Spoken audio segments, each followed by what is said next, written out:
salvación, Señor, de pecadores. Concédele a ellos también ver tu gloria, Señor amado. Dios mío, en la santificación de tu pueblo. Señor, provee para todas sus necesidades.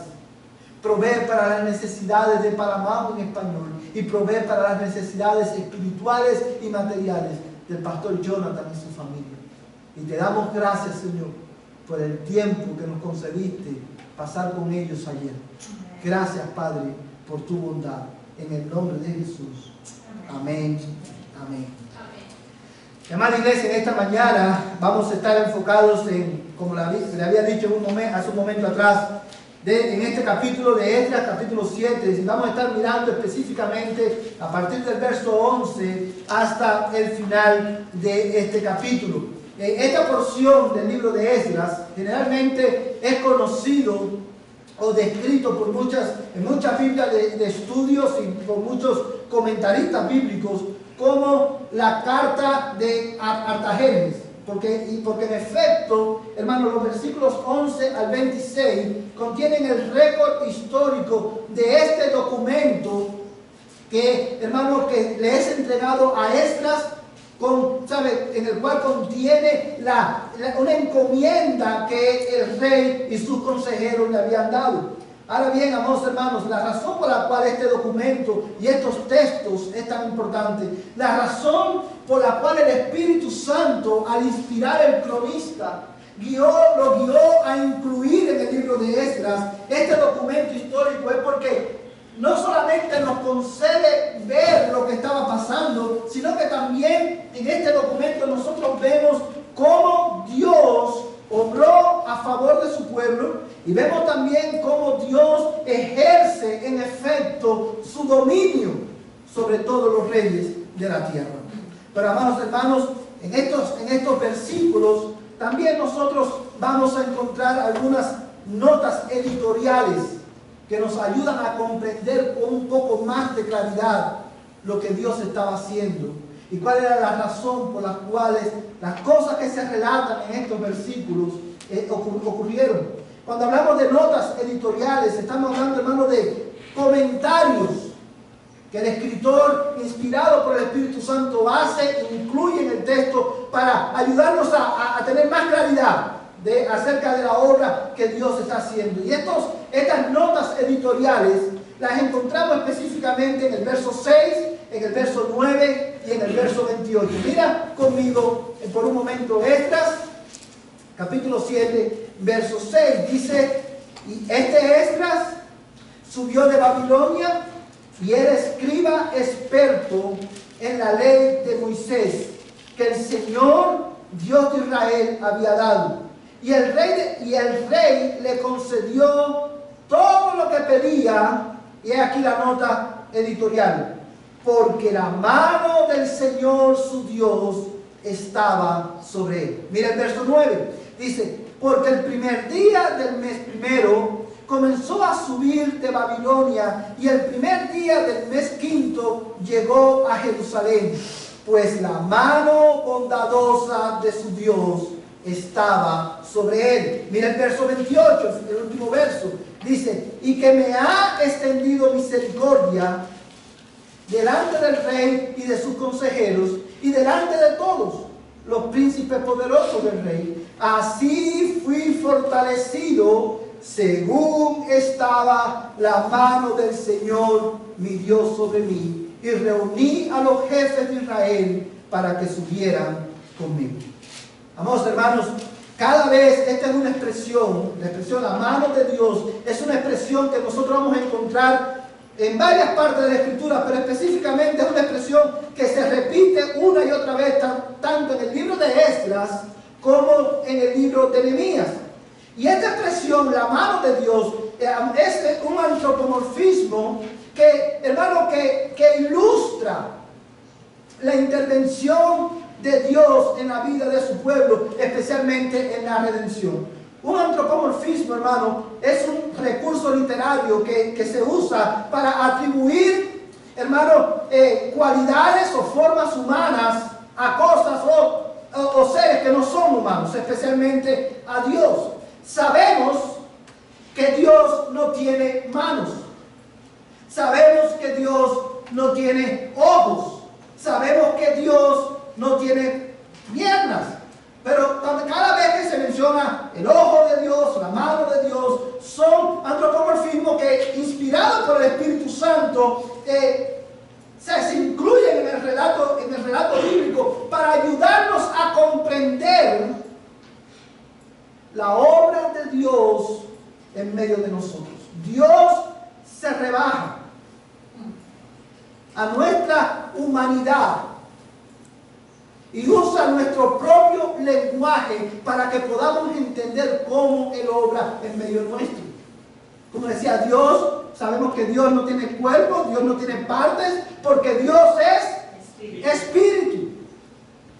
Sin embargo, cada vez que se usan estas expresiones, Dios las usa para ilustrarnos su intervención y su cuidado providencial sobre su pueblo. Todos nosotros, en algún momento determinado de nuestras vidas, hemos orado: Señor, extiende tu mano sobre nosotros. Muchas veces usamos esta expresión porque la oímos, la leemos en la Escritura. Pero ¿qué es lo que estamos pidiendo cuando pedimos de esta manera? Cuando nosotros oramos: Señor, extiende tu mano sobre nosotros, lo que estamos pidiendo es: Señor, interven poderosamente, providencialmente en mi vida, en mis circunstancias, en mi familia o en mi iglesia. Y este cuidado, hermano, providencial, se ve, hermano, especialmente, particularmente en este pasaje, en el hecho de que la mano de Dios Dios intervino para que este rey pagano le diera todo lo que Esdras necesitaba para su viaje, para la misión que Dios mismo le había encomendado.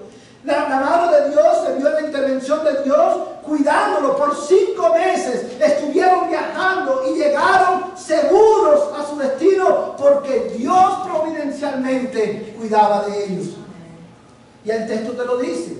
Pero también vemos la mano de Dios en que se puso de manifiesto, particularmente en este pasaje, en que Dios fortaleció a Esdras para llevar a cabo esta misión. Qué bueno es saber que Dios sigue extendiendo su mano sobre la iglesia. Qué bueno es saber que Dios sigue extendiendo su mano sobre su pueblo, cuidándonos providencialmente y sosteniéndonos. Y esto lo sabemos porque la Biblia también enseña que nuestro Dios es fiel, que nuestro Dios no cambia. De la misma manera que lo hizo con Esdras, Él sigue haciéndolo con cada creyente que ha existido en la faz de la tierra. Ahora, al leer estas expresiones en estos versos, nosotros debemos preguntarnos, o viene una pregunta a nuestra mente: ¿en qué contexto, cómo, cuándo Dios extiende su mano sobre su pueblo? ¿Cuándo Dios interviene de esta manera? Porque sí, es bueno que pidamos: extiende tu mano, oh Dios. Pero tú y yo debemos saber cuándo es que Dios extiende su mano. Y es en eso, a esa pregunta, cuándo Dios extiende su mano, es en lo que queremos enfocarnos en esta mañana. Y a la luz del texto sagrado, lo primero que quiero enseñarte en esta mañana, con la ayuda del Señor, es que Dios extiende su mano sobre su pueblo cuando la iglesia valora la palabra de Dios. Dios extiende su mano sobre su pueblo cuando la iglesia valora la palabra de Dios. Mira conmigo el verso 7.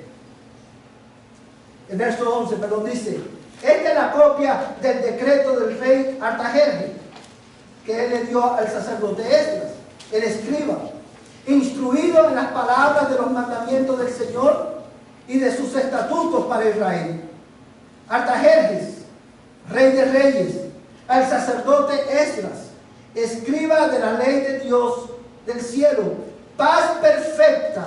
Y ahora yo he proclamado un decreto de que cualquiera del pueblo de Israel y de sus sacerdotes y de los levitas en mi reino que esté dispuesto a ir a Jerusalén puede ir contigo, por cuanto eres enviado por el rey y sus 7 consejeros para investigar acerca de Judá y de Jerusalén, conforme a la ley de tu Dios que está en tu mano, y para llevar la plata y el oro que el rey y sus consejeros han ofrendado voluntariamente al Dios de Israel, cuya morada está en Jerusalén, y toda la plata y el oro que hayes en toda la provincia de Babilonia, con la ofrenda voluntaria del pueblo y los sacerdotes hayan ofrecido voluntariamente para la casa de su Dios que está en Jerusalén. Con este dinero, pues, comprarás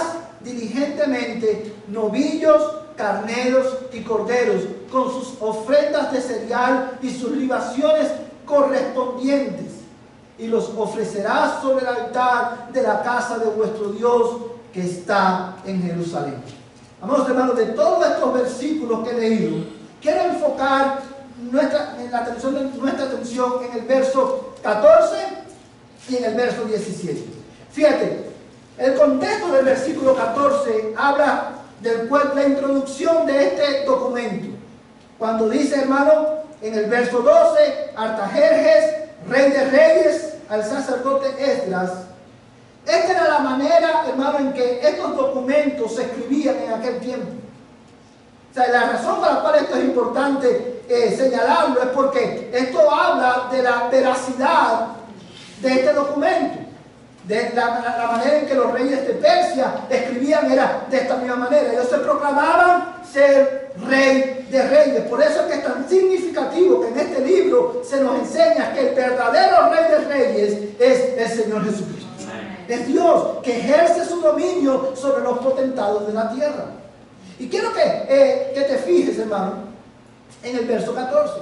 Dice, por cuanto eres enviado por el rey y sus 7 consejeros para investigar acerca de Judá y de Jerusalén, conforme a la ley de Dios que está en tu mano. ¿Qué es lo que nos está diciendo este versículo?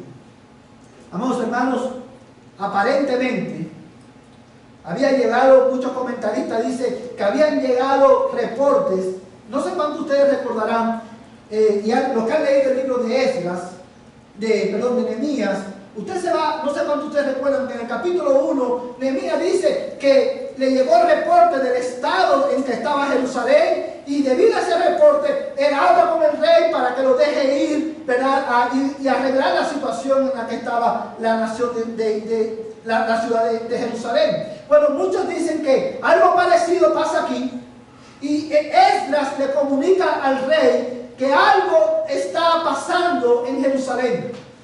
Y es por eso que el rey envía, junto con sus consejeros, con la corte real, lo manda, y fíjate que dice el verso 14, para investigar. La comisión que se le da a Esdras es la comisión de ir y hacer un análisis, ver qué es lo que estaba pasando. Pero yo quiero que no te salve. El tema de esta investigación no era un tema político. Esdras no fue enviado para ver cuál era el estado de los que estaban en Jerusalén, si habían guerrillas en Jerusalén, por decirlo de alguna manera. No, él no fue enviado a controlar los revoltosos que habían en Jerusalén. El tema de esta investigación ni siquiera era un tema social. El tema de esta investigación era un tema puramente religioso. Tenía que ver específicamente con la práctica religiosa de los judíos en Jerusalén. Y esto lo sabemos porque el texto dice, hermano, el verso 14, para investigar acerca de Judá y de Jerusalén, conforme a la ley de tu Dios que está en tu mano.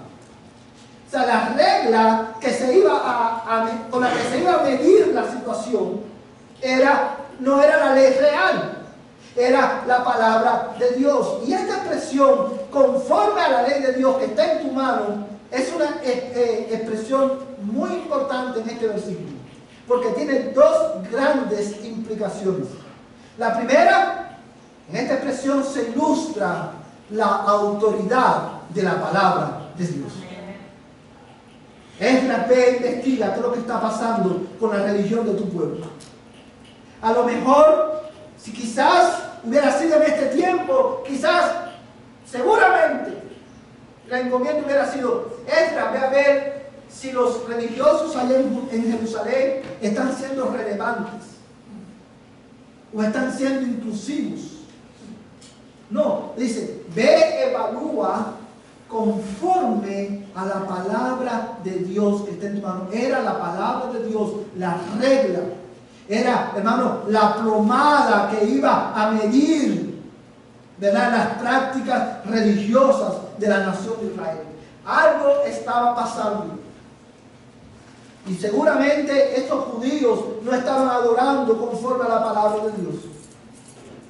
Y aquí Dios mueve el corazón de este hombre, de este rey, para enviar a Esdras y hacer esta evaluación. Vamos, hermanos, pero la otra implicación de este versículo, de esta expresión, la ley de Dios que está en su mano, la otra, hermano, implicación de esto es que es evidente, hace evidente el valor que la ley de Dios tenía para ellos. Esta expresión literalmente significa, lo que el rey estaba diciendo es conforme a la copia de la ley de Dios que está en tu mano. Esdras poseía en su mano una copia dura, una copia física de la ley de Dios. Y esa palabra, la ley de Dios, en ese contexto se está refiriendo a toda la Torá, a los 5 libros de Moisés: Génesis, Éxodo, Levítico, Número y Deuteronomio. ¿Por qué esto es relevante? Bueno, esto es relevante para nosotros, hermanos, especialmente cuando tomamos en cuenta que Esdras estaba en el cautiverio.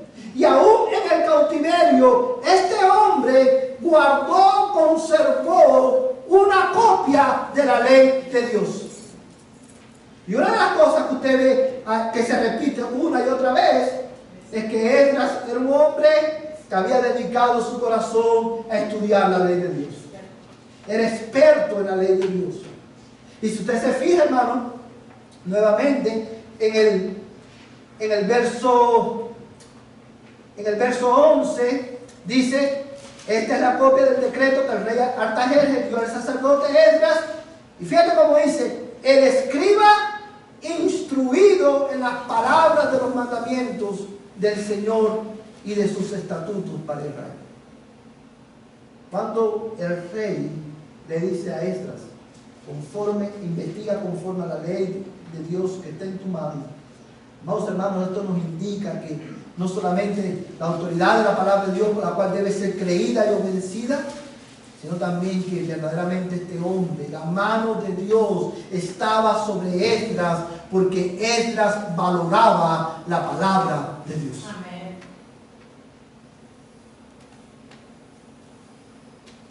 Y si usted no me queda alguna duda, yo le remito, hermano, al final del verso 9. Vamos a ver, estamos yendo de atrás para adelante, adelante para atrás, para que usted pueda tener el contexto. Dice al final del verso 9, dice: y el primer día del mes quinto llegó a Jerusalén, pues la mano bondadosa de Dios estaba sobre él. Y el verso 10 dice: ya que Esdras había dedicado su corazón a estudiar la ley del Señor y a practicarla y a enseñar sus estatutos y ordenanzas en Israel. Por esa razón, Dios extendió su mano sobre Esdras. Porque él valoraba la palabra de Dios. Él le daba a la palabra de Dios, a la ley de Dios, el lugar que la ley de Dios reclama en la vida de su pueblo. Digo reclama y no merece, porque el hecho de que, ¿sabes?, ciertamente la ley de Dios merece, es un lugar prominente en nuestra vida, pero él no solamente la merece, más que todo reclama. La ley de Dios reclama un lugar de prominencia en la vida de su pueblo. Ahora, ¿qué es valorar la palabra de Dios o la ley de Dios? Porque esto es importante. Amados hermanos, Valorar la palabra de Dios implica, en primer lugar, valorar a Dios.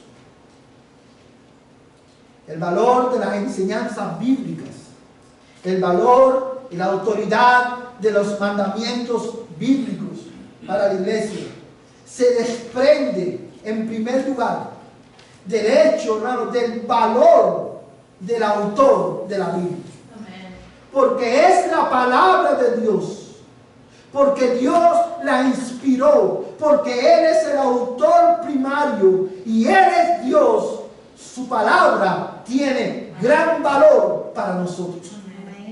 Esta no es la palabra de Esdras, estas no son las palabras de los profetas. Dios mismo habló por medio de ellos.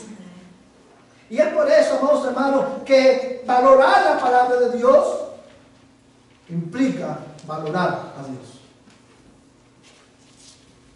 Déjenme decirle algo, hermano.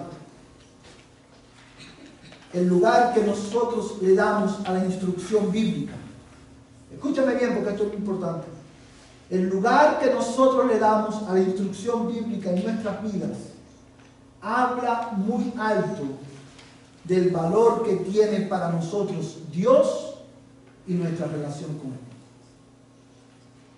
Si tú no valoras la Escritura, si la Escritura tú no la tienes en alta estima, amados hermanos, tú no valoras a Dios. Tú no has comprendido el valor que tiene conocer a Dios y tener una relación con Él.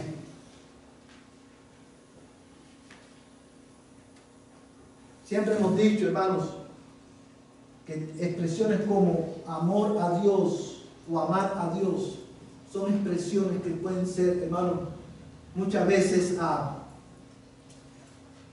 pueden tener quizás una connotación para algunos mística, abstracta. ¿Cómo yo sé que yo amo a Dios? ¿Cómo yo sé que Dios es el primer lugar en mi vida? ¿Cómo yo sé que Dios es lo más importante para mi vida? Cuando yo valoro su palabra, sus instrucciones, sus mandamientos. Así de simple.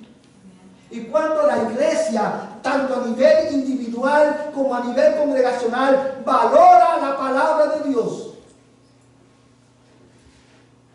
Dios extiende su mano sobre su pueblo, proveyendo todo lo que su pueblo necesita, guiando a su pueblo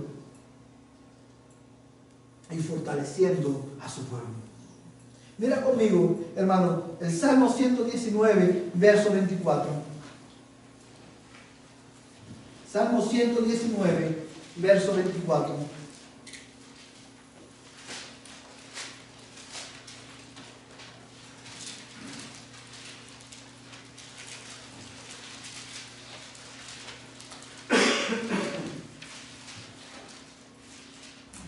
Amén.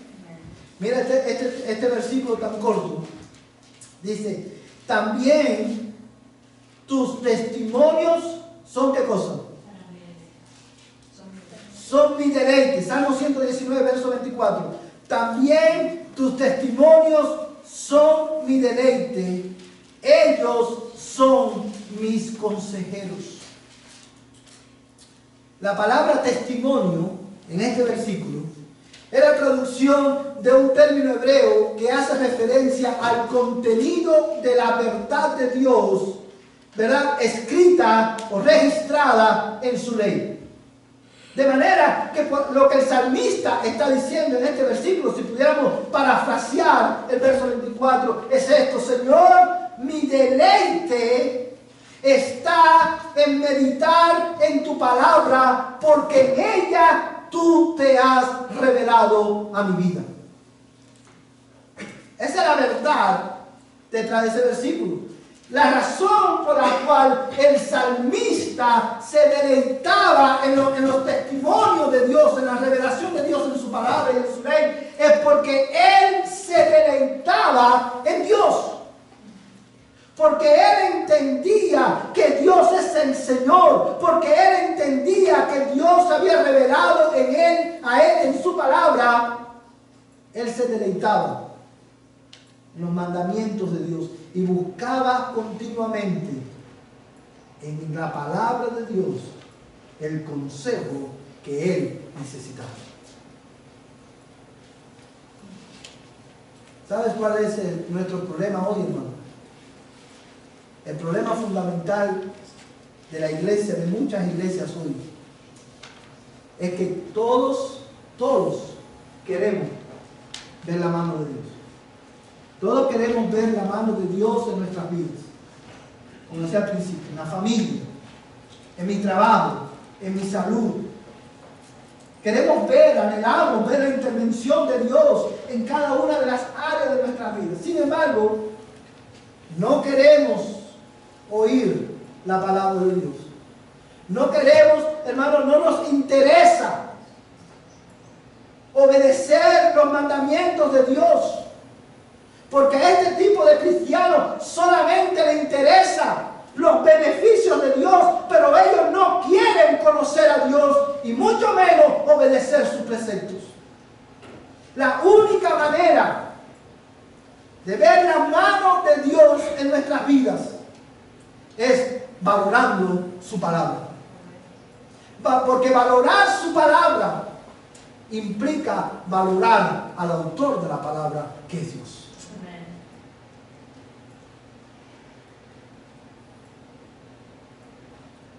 En estos días conversaba con alguien y mencionábamos, hermano, el hecho de que el domingo en la mañana, por regla general, el domingo en la mañana, 3 tipos de personas van a la iglesia. Uno, los que no son cristianos, que son invitados por la iglesia. Otros, los verdaderos cristianos. Y otros, el otro tercer grupo sería los cristianos que son culturales, que vienen, que al final no son cristianos tampoco, pero son cristianos culturales. Ellos se consideran cristianos porque todos los domingos de la mañana vienen a la iglesia. Pero el domingo en la tarde solamente vienen aquellos cristianos que tienen hambre de Dios, que valoran la palabra de Dios, porque valoran, hermanos, la importancia que tiene conocer a Dios y obedecer su palabra. Hoy no queremos, la razón por la cual hoy muchos cristianos no quieren ir a los servicios de estudio bíblico es porque no valoran la palabra de Dios. No valoran, hermano, el abrir la Biblia y meditar, profundizar en ella. No valoran la bendición de poder abrir la palabra de Dios, profundizar en el texto y extraer de la Escritura la verdad que Dios nos ha revelado para de esa manera crecer en la gracia y en el conocimiento de Dios. Oh, mi amada iglesia, tú y yo necesitamos orar para que Dios nos conceda valorar su palabra más que todas las cosas.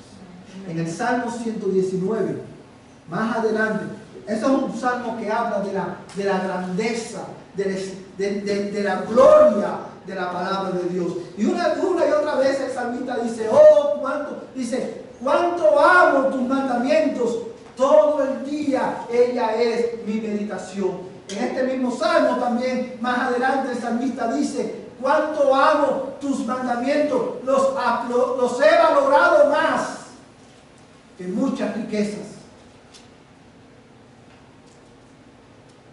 Y tú y yo necesitamos orar, Señor, enséñanos a valorar tu palabra, enséñanos a valorarte a ti, a darte a ti el lugar que tú reclamas en nuestras vidas.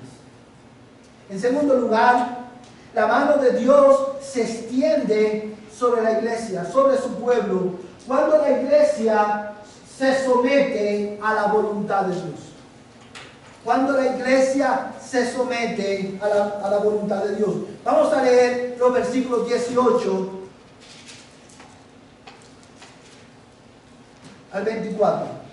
Amén.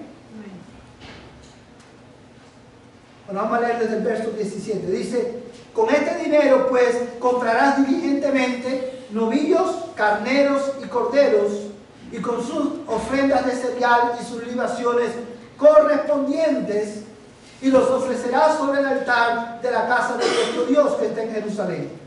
Y lo que a ti y a tus hermanos os parezca bien hacer con la plata y el oro que quede, hacedlo conforme a la voluntad de vuestro Dios.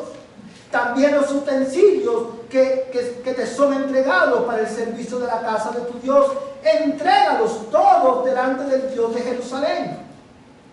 Y lo demás que se necesite para la casa de tu Dios, para lo cual tengas ocasión de proveerlo del tesoro real. Yo, el rey Artajerjes, proclamo un decreto a todos los tesoreros que están en las provincias más allá del río, que todo lo que os pida el sacerdote Esdras, escriba de la ley del Dios del cielo, sea hecho puntualmente. Hasta 100 talentos de plata, 100 coros de trigo, 100 batos de vino, 100 batos de aceite y sal sin medida. Todo cuanto ordene el Dios del cielo sea hecho con esmero para la casa del Dios del cielo. No sea que venga la ira contra el reino del rey y sus hijos. También os hacemos saber que no se permite cobrar tributo, impuesto o peaje a ninguno de los sacerdotes, levitas, cantores, porteros, sirvientes o ministros de esta casa de Dios. Quiero que pienses conmigo, siguiendo la misma idea, hermanos, del valor de la palabra de Dios y la autoridad de la palabra de Dios. En el verso 17, hermanos, en el verso 17 dice: con este dinero pues comprarás diligentemente. No quiero que pierdas de vista la palabra diligentemente. No quiero que pierdas de vista que esto lo está diciendo un hombre que no conoce a Dios. Y hay un detalle importante. Dice: con este dinero compra diligentemente novillos, carneros y corderos, con sus ofrendas de cereal y sus libaciones correspondientes. Como este hombre que no creía en Dios, este era un hombre religioso, un hombre, hermano, ¿sabe? Que creía en todos los dioses, pero no creía verdaderamente en el Dios de Israel. ¿Cómo este hombre tenía todo este conocimiento? Porque Esdras, al estar en la corte real, le hablaba acerca de las demandas que Dios hacía en su palabra. Por eso que él usa la palabra correspondientes. Pero también este hombre fue instruido por Esdras en que lo que ellos debían de dar al Señor, debían hacerlo diligentemente. ¿Por qué? Por la naturaleza de Dios. Ahora bien, quiero que notes el verso 18.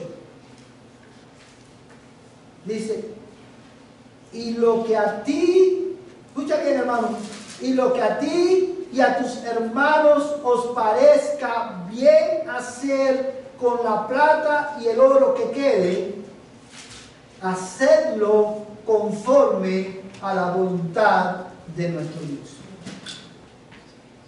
Fíjate, hermano, aquí hay un contraste interesante en este versículo que no quiero que pierdas de vista. Dice, hermano, todo con el dinero que quede. El rey sabía que le estaba dando más que suficiente para que no le faltara. Y dice, en este decreto estaba estipulado esto: con lo que te quede, con lo que sobre, haz lo que tú y tus hermanos quieran. En buen español, le estaba diciendo: con el dinero que quede ustedes pueden hacer lo que a ustedes mejor les parezca. Inviértanlo en lo mejor que a ustedes les parezca. Ustedes no necesitan autorización del rey. Nadie tiene autoridad para decirle a ustedes, ningún tesorero de las naciones, de las provincias, ningún gobernador de las provincias podía legislar en la manera en la que ellos iban a usar este dinero. Nadie puede decir, oh, te sobró ese dinero, regrésaselo al rey. No, el rey proveyó esta cláusula. Haz lo que ustedes quieran. Pero mira el contraste aquí. Dice, hermano, el verso 18 al final: hacedlo conforme a la voluntad de vuestro Dios. Porque Esdras era un hombre que vivía bajo la autoridad de la ley de Dios.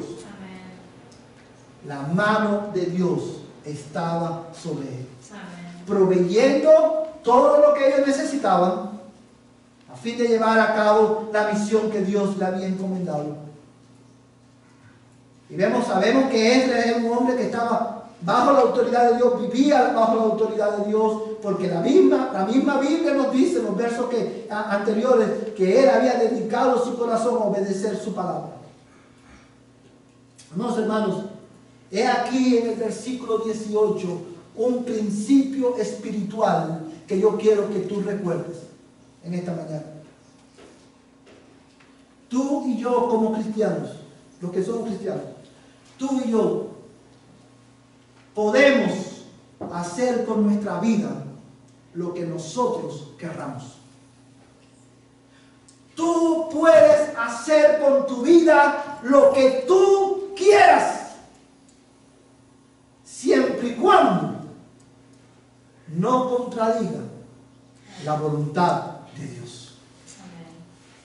Tú te puedes casar con quien tú quieras, siempre y cuando esté dentro de la voluntad de Dios. Tú puedes trabajar donde tú quieras, siempre y cuando esté dentro de la voluntad de Dios. Tú puedes vivir donde tú quieras, siempre y cuando eso no te afecte tu habilidad de vivir bajo la autoridad de la voluntad de Dios para nuestras vidas. ¿Sí lo puedes ver en el texto, no? Con este dinero haz lo que tú quieras, pero hazlo conforme a la voluntad de Dios, de vuestro Dios. Amados hermanos, y la voluntad de Dios para tu vida es que tú le agrades en todas las cosas. Amén. Mira conmigo 1 Corintios capítulo 10, verso 31. 1 Corintios capítulo 10, verso 31.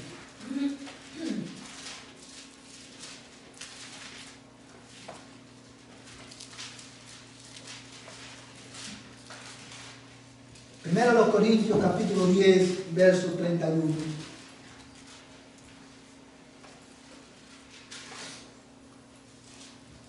Amén. Amén. Dice la palabra de Dios. Este pasaje, quiero ponerte en un contexto. Está dentro del contexto de la libertad cristiana. De lo que nosotros podemos, ¿sabes? De la libertad que tenemos en Cristo. Precisamente de hacer lo que nosotros queramos, siempre y cuando sea dentro de los parámetros de la voluntad de Dios. Y dice Pablo, termina esta porción diciendo: entonces, ya sea que comáis, que bebáis o que hagáis cualquier otra cosa, hacedlo todo para la gloria de Dios.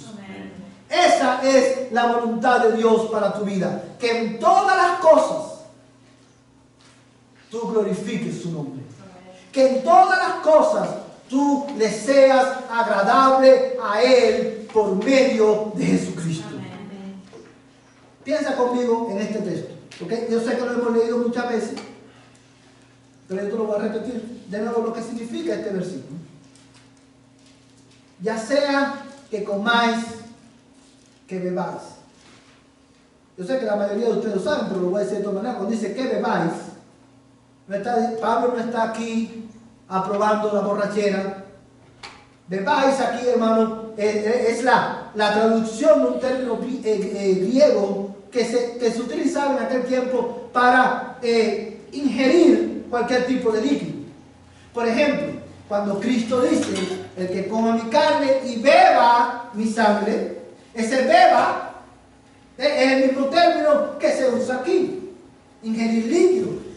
Cuando Él dice, ya sea que comáis o que bebáis, ya sea que aún en esos aspectos de tu vida, tan elementales como el comer, como el beber, como el sostenimiento de tu cuerpo, como en cualquier otra área de tu vida, cualquier cosa que tú hagas, cualquier decisión que tú tomes, hazlo para la gloria de Dios. Y la única manera de hacer esto, para hacer todas las cosas para la gloria de Dios, es sometiéndonos a la voluntad de Dios para nosotros, sometiéndonos a la voluntad escrita de Dios en su palabra. Amados hermanos, ¿qué es someternos a la voluntad de Dios? Someternos a la voluntad de Dios no es más que someter nuestros deseos y nuestra voluntad a la voluntad de Él. Déjame decirte algo, hermano. Esto yo creo que es uno de los aspectos más difíciles de la vida cristiana. Porque generalmente nuestros deseos, debido a que todavía tenemos una naturaleza pecaminosa, generalmente nuestros deseos y nuestra voluntad casi siempre están orientados en la dirección opuesta a la voluntad de Dios para nuestras vidas. Siempre queremos vivir nuestra vida, tomar decisiones de una manera opuesta a la voluntad de Dios. Nosotros generalmente, la razón por la cual esto es tan difícil para nosotros, es porque generalmente nosotros estamos más enfocados en hacer nuestra voluntad que en hacer la voluntad de Dios. Nosotros muchas veces estamos más enfocados en hacer lo que nosotros queremos, en que nuestros deseos se cumplan. Tal es así, hermanos, que cuando las cosas no pasan como nosotros esperamos, generalmente nosotros siempre ponemos a Dios en el banquillo de los acusados. Y no es todo nuestro enojo radica en el hecho de que Dios no se inclinó a hacer lo que nosotros queríamos que Él hiciera.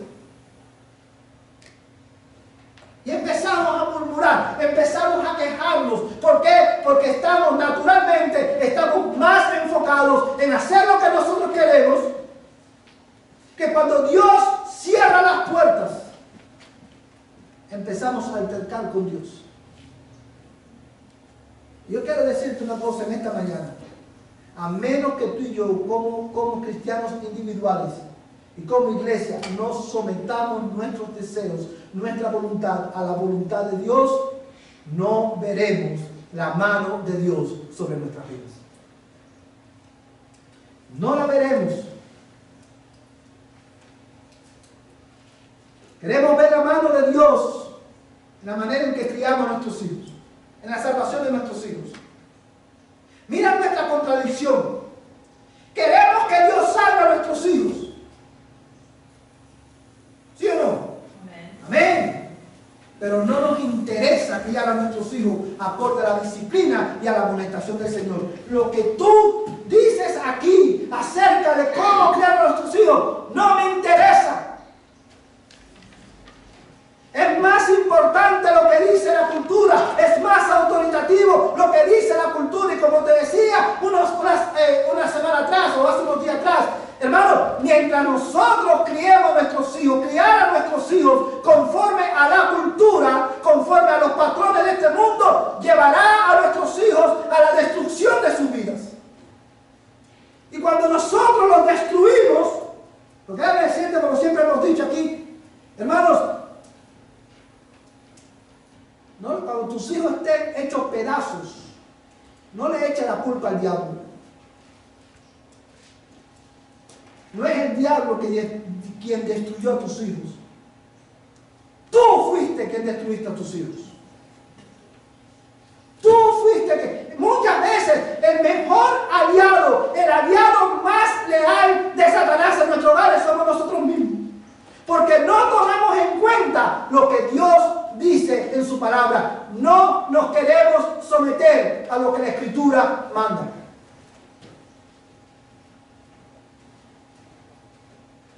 queremos ver la mano de Dios en nuestras vidas, es necesario que nos sometamos a la voluntad, a nuestra voluntad, a la voluntad de Dios. Mira conmigo, hermano, este texto de la Escritura. Hechos 22, versos 8 al 10. Hechos capítulo 22, versos del 8 al 10.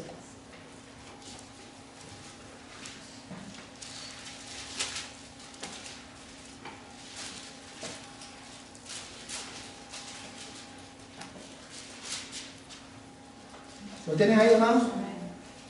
Es aquí, en este pasaje, Pablo está, hermanos, contando nuevamente su testimonio cuando Dios, el Señor Jesucristo, se le apareció en el camino a Damasco. Y dice, en el verso 8, y respondí, ¿quién eres, Señor? Y él me dijo, yo soy Jesús el Nazareno, a quien tú persigues. Y los que estaban conmigo vieron la luz, ciertamente, pero no comprendieron la voz del que me hablaba. Y yo dije, ¿qué debo hacer, Señor? Y el Señor me dijo, levántate y entra a Damasco, y allí se te dirá todo lo que se ha ordenado que hagas. No quiero que pierdan de vista el lenguaje que... Hermanos, en estos 3 versículos hay tanta verdad doctrinal que pudiéramos solamente pasarnos una tarde entera en estos versos. Pero por cuestión de tiempo no podemos. Pero yo quiero que tú... Mira, aquí dice Pablo, este hombre, que no era cualquier hombre, era un hombre, ¿sabes?, que ocupaba un lugar importante en la sociedad judía. Era un hombre que gozaba de autoridad. Era un hombre que también era experto en la ley de Dios, instruido a los pies de Gamaliel, uno de los mejores maestros de aquel tiempo. Sin embargo, él en camino a Damasco, cuando iba en sus propios caminos, Cristo viene a su encuentro. Y quiero que notes la pregunta que él hace. ¿Quién eres, Señor? En esta pregunta hay otro contraste muy importante. Cuando él le pregunta, ¿quién eres? Obviamente, ¿qué significa eso? Que él no tenía claro en su mente quién era al que él estaba viendo. Pero una cosa sí tenía bien clara, que el que él estaba viendo no era como él. Que al que él estaba viendo era superior a él. Porque él confiesa, ¿quién eres, Señor? Y él me dijo, yo soy Jesús el Nazareno, a quien tú persigues. Y dice el verso 10, vamos a tratar el verso 10, dice, y yo dije, ¿qué debo hacer? Y esa pregunta de Pablo, ¿qué debo hacer, Señor? Describe para nosotros lo que significa someter nuestra voluntad a la voluntad de Dios. Ante esta circunstancia, ¿qué debo hacer, Señor? ¿Qué debo hacer? Yo quiero ir en esta dirección, pero muéstrame tú en tu palabra qué yo debo hacer. Déjame decirte algo, hermano. La razón de nuestros fracasos. Piensa en los grandes fracasos de tu vida. En la razón, todos ellos van a tener un factor común. ¿Sabes cuál es? Que nosotros muchas veces, la razón por la cual fracasamos los cristianos, es porque muchas veces nosotros somos sabios en nuestra propia opinión. Y nosotros creemos que tenemos la última palabra en cualquier asunto. Y la razón por la cual muchas veces no estamos dispuestos a someternos a la voluntad de Dios revelada en su palabra, es porque nosotros muchas veces creemos que nosotros somos más sabios que Dios. Mi manera es mejor que Dios y terminamos chocando con la pared. Ese es uno de los factores. Y porque, hermano, y el otro factor es que se desprende de esto es porque muchas veces nosotros realmente no nos interesa, ¿sabes? No reconocemos la autoridad de Dios en nuestras vidas. Por eso el mismo Señor Jesucristo en la bienaventuranza dice, bienaventurados, ¿quiénes? Los humildes. ¿Quiénes son los humildes? Los que se someten en silencio a la palabra de Dios, a la voluntad de Dios y a los decretos de Dios. ¿Qué debo hacer? Cuando un cristiano se humilla de esta manera delante de Dios, toma en cuenta la autoridad de la palabra de Dios en su vida, y ante cualquier circunstancia dice, Señor, ¿qué debo hacer? Cuando nosotros hacemos esto, Dios extiende su mano sobre nuestras vidas. Porque estamos viviendo, hermano, en conformidad a su voluntad. No hay nada tan difícil y a la vez no hay nada tan simple como vivir bajo la mano de Dios, bajo la mano bondadosa de Dios. No hay nada más difícil porque obviamente nosotros no queremos someternos a la voluntad de Dios. Pero no hay nada más fácil porque a la vez cuando lo hacemos, Dios extiende su mano sobre nosotros.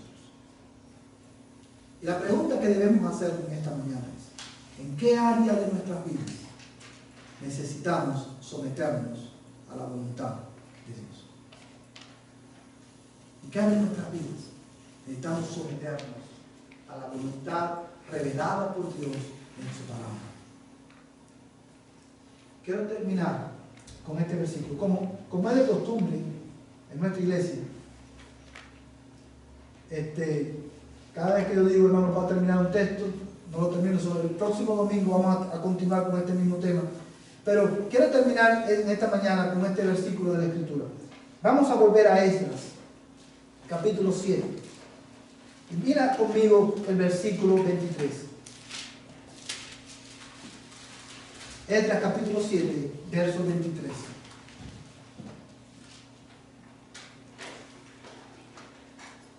Amén. Dice la palabra de Dios: todo cuanto ordene el Dios del cielo sea hecho con esmero para la casa del Dios del cielo, no sea que venga la ira contra el reino del rey y sus hijos. ¿Por qué quiero terminar con este pasaje? Al terminar con este punto. Porque obviamente en este versículo nosotros vemos cuál era la motivación del rey. Dios usa la motivación de este hombre para hacer este decreto. La motivación que es una motivación pecaminosa. Dice, la única razón por la cual este hombre quería que todo esto se hiciera con esmero y puntualmente es porque él no conocía a Dios. Sin embargo, él sabía que este Dios es un Dios de ira. Y decía, hagan todo con esmero. No sea que la ira de Dios se vuelva contra el reino del rey y sus hijos. En otras palabras, no sea que Dios me quite el reino y se lo quite a mis hijos y los destruya. Y obviamente esa no es la motivación correcta para someternos a la voluntad de Dios. Sin embargo, este texto es relevante porque nos indica que aún este hombre pagano entendía que desobedecer a Dios, vivir fuera de la voluntad de Dios, traía consecuencias sobre nuestras vidas.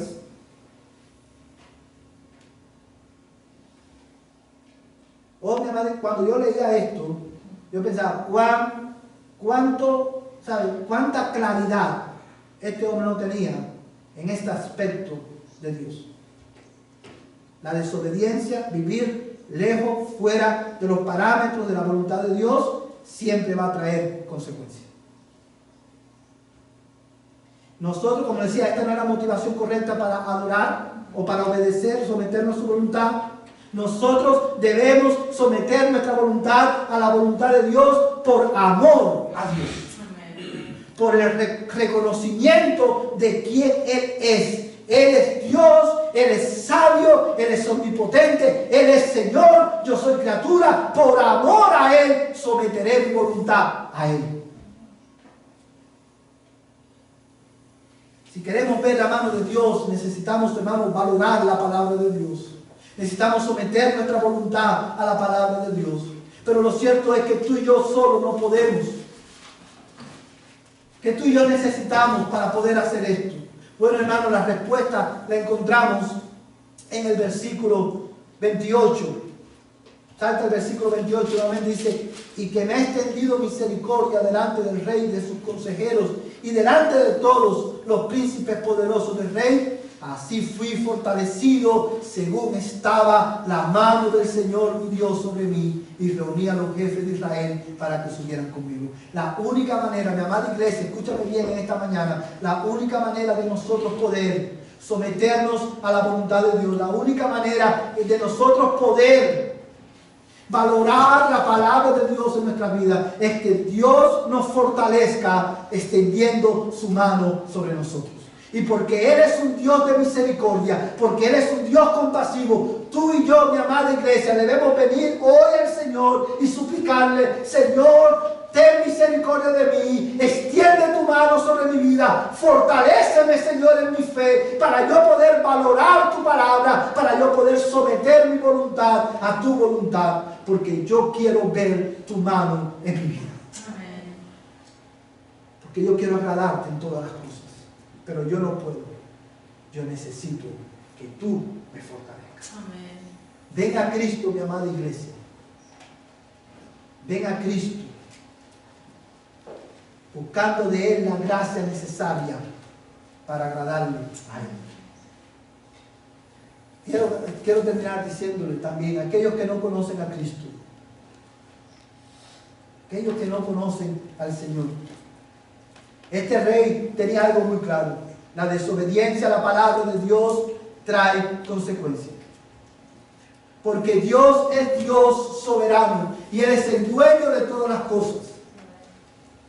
Él ha dado leyes que rijan toda la creación. Él ha dado leyes que rijan nuestras vidas. Pero por causa de nuestros pecados, nosotros vivimos en contra, en dirección opuesta a lo que Dios ha determinado en su palabra. Y por causa de nuestro pecado, dice la Biblia, la paga del pecado es muerte.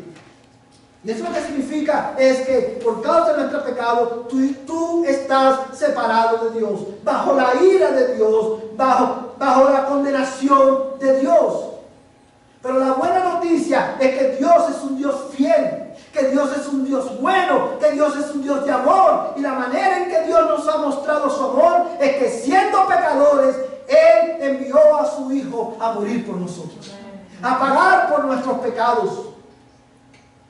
Y porque Él murió y fue enterrado y resucitó el tercer día, si tú crees en Él hoy y te arrepientes de tu pecado, Dios te perdona y te da vida eterna. Ven a Cristo hoy en arrepentimiento y fe, para que tu pecado sea perdonado.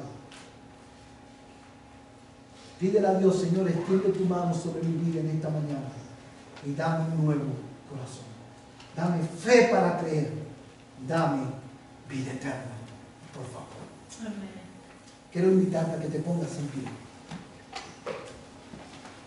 Vamos a orar en esta mañana. Vamos, hermanos, pídele a Dios que Él te ayude a someter tu vida a su voluntad. Pídele a Dios que Él te dé amor por su palabra, que Él te dé amor, incremente tu amor por Él, para que tu amor por su palabra pueda crecer también. Padre Celestial, en esta mañana te damos gracias por tu palabra.